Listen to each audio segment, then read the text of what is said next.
Baligi ana isayangkat ti Umuna Mountain Bike Circuit Race iti syudad ti Lawag kas paset ti panakarambak ti Pamulinawen Festival. Nasurok sa ngagasot a cyclist manipod na dumaduma a lugar kang runaanen iti umabagatan na paset ti pagilyan ti nakisalip ti kompetisyon a naangay ti baba ti Gilbert Bridge. Iti baet ti nabara nga init.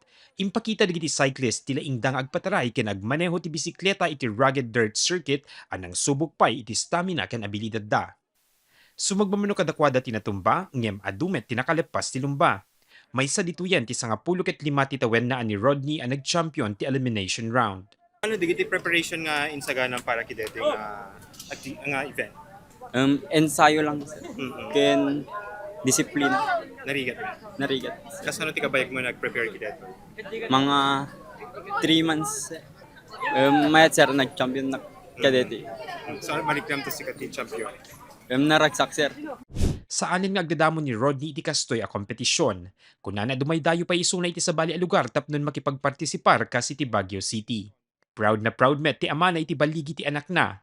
Saan lang amin ang nalaing daytoy a siklista ngem ket di honor student pay. Uray nangin na daytoy nga hilig ti anak na, naiget a suporta ti papaay na. Maragsakan nagserta nakasterpiso na ti pangpay na. Kanayon yung umay subsubay pa yung dagiti. When sir. Hanga nagastos sir dete nga ano? Ada medyo sir, medyo. Medyo na to sir. Yung would you say nga worth it met Yes sir, yes, sir. So proud na proud ka When sir. Maragsakan met ti grupo a company of handsome bikers when the CHB, taado ti simmalip ti inorganisar da nga event, ken adupay digiti na paragsak da nga spectators.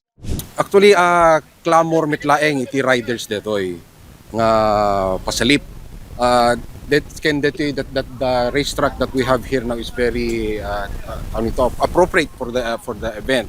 So nagadato aminen digiti kasapulan tayo iti mesa nga challenges of the obstacle race. It's all here within Lawag City. We are very happy because we have participants coming from as far as Bulacan, Baguio City, Abra, kinapintas unay. We are very happy kasi ito turn out na.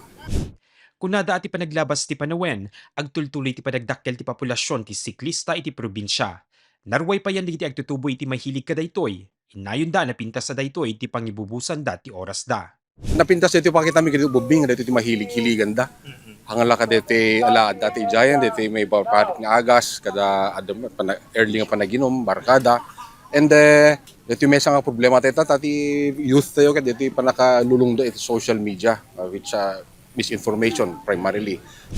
Kinagpeso na sir, bikers nga talaga. So love them it. Oray from other towns or provinces da, umay dalata, daywen dalata, regardless no mano je premyo da. So for the love of biking. Nostalgic met para kinilawag City Mayor James Brian Alcid tinapasamak alumba, gapot ako na naihilig na met ti agbisikleta idi kaububingan na. Gapo itinapinta sa resulta ti event, manamnamang agbalinday tuya na paset ti Pamulinawen Festival kadagiti sumar sa renupay atawen. Nagsardiang idi ko iso no iwar ko di mountain bike ko data katawan dak ti ubing at dito pala kadaanan iti bisikleta kapo. So nga I will try nga isubli dito yung napintas nga hobby apo kena exercise. Aming activities at nga Pamulinawen 2026 apo ket pagbalin ng mga regular. So amin nag-observation mi, papintasin mi pa apo. So we were just talking a while ago, baka mabalintay nga i-pilot iti Lawag City Ironman. Konaktatay. So nga triathlon no ko. Kitamin to apo no anatapintas nga venue na apo for next year. Mark Magdirila, Balitang Solid North.